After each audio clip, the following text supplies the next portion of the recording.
I'm your host, Sheldon Alexander, and things are heating up in the NBA playoffs as we have 4 great series going on with, I'm going to be honest, I think every single team thinks they have a legitimate chance to win, and they could all be right. We'll get back on track for sure after a 1-3 ATS record on the last pod with some NBA picks for every game coming up in the next series, as we're still clicking at 41, 25, and 1 overall for my NBA picks on the pod. The other game that people are very interested in seeing how that plays out, Warriors and Grizzlies. This series took a huge turn, and it started off one way. And the way that the series started off was with hard fouls and the teams drawing back and forth and a lot of trash talking, a lot of quote unquote bad blood, for lack of a better term, to use a cliche term. But there's been some spice in this series, right? When you add everything all up, the latest thing being Ja Morant's injury, which is its own weird subplot where I don't even know what Jordan Poole was doing, but I don't think that he injured Ja Morant on that play either. I just think it's a convenient thing for all the Grizz to be mad at. Either way, Warriors win in a blowout. The only game I got right from last week's pod. And it was just based off when the Warriors win, they're going to win in that like blowout way where they're front running, everyone's celebrating. But here's the weird thing now. We go forward to game 4 tonight. Yeah. Warriors are favored by 10 points. Ja Morant is not expected to play in this game. 10 points is a lot. It really is. But I'm sticking with the Warriors win. They win in blowouts theory. And with no Ja Morant, yes, Memphis has played well this season without Ja Morant.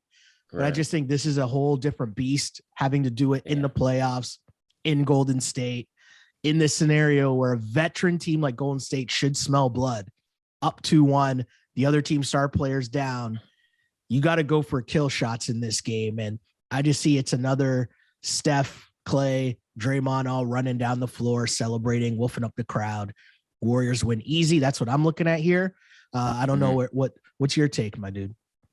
Well, okay. So definitively Ja Morant is out for this game. Just want to double check on that because I'm looking at this line, and this, we talk about this sort of halfway line, right? And if this is the line, then this is a 3-point adjustment off of a blowout, off of Ja Morant being out for this game. So are we saying here that Ja Morant is only worth 3 points? Because, this got to 7. I talked about how I wanted Memphis plus 7. Great news. I got Memphis plus 7. Bad news. Did not come remotely close to covering. So I just look at it and I go, like, I'm kind of with you. And I'm like, is this only a 3-point adjustment? Because he might play, like we saw all of a sudden Joel Embiid's playing 36 minutes, or is this, sort of a halfway adjustment because we're not positive, you can say somebody's even not going to play and then he's, can play. There's, you don't go to jail for lying about whether somebody, or not even lying, but, changing your mind about somebody. Well, the Sixers took a fine, right? For a game. The Sixers took a fine for not following the protocols. But like, and that's nothing to them. Like, who cares? But they'll take that at this, at this point in the season.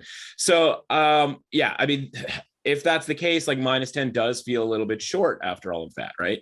But for me, I'm sort of looking at the total here and seeing the points scored in that game. Now, obviously, there was a ton of points scored, but same thing with the shot quality. The shot quality indicated that there should have been like 130 some odd points in that game. So it wasn't just like incredible shot making, of which there was some.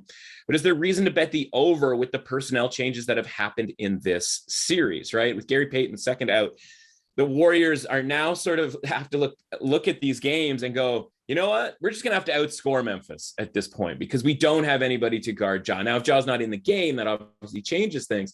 But from a mindset standpoint, the Warriors are just like, all right, let's just go like hyperspeed here and put up the type of volume of shots that is going to lend itself to an over that still isn't ridiculously high at this point. It's 224.5, right? That's very doable. Now, again, if you take points off for whatever people think the difference is for Ja Morant being out of this game, then okay, I see how this could drop a little bit. But a lot of it more has to do with, the defensive output that the Warriors are putting into a game. And you just mentioned Memphis.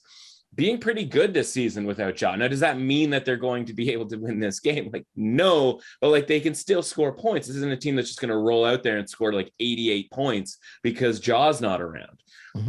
So I look at it and I go, okay, like maybe the over is the play, because at 10, like now, if I'm telling you that -10 is still short on the Warriors, that's just not really a comfortable place I want to be, right? I'm not dying to lay 10 points in an NBA basketball game, like at any time really. And certainly not in the second round of the playoffs, trying to judge like how many points Ja Morant, means to the Memphis Grizzlies, knowing that they have this really good record when he's not playing, right? That feels like, just sort of a fool's errand going in and just being like, yeah, -10, I'll take it, especially in a desperation type situation here that the Grizzlies should be in now, facing the idea of going down 3-1. So I don't really want anything to do with the spread in this one. If anything, I would play the over. Again, wait to make sure that Ja's out of the game, or out of this game, and see where the total ends up. Because if the over adjustment is in the total coming down, knowing the sort of new framework that the Warriors have to play under, knowing that they don't have a defensive element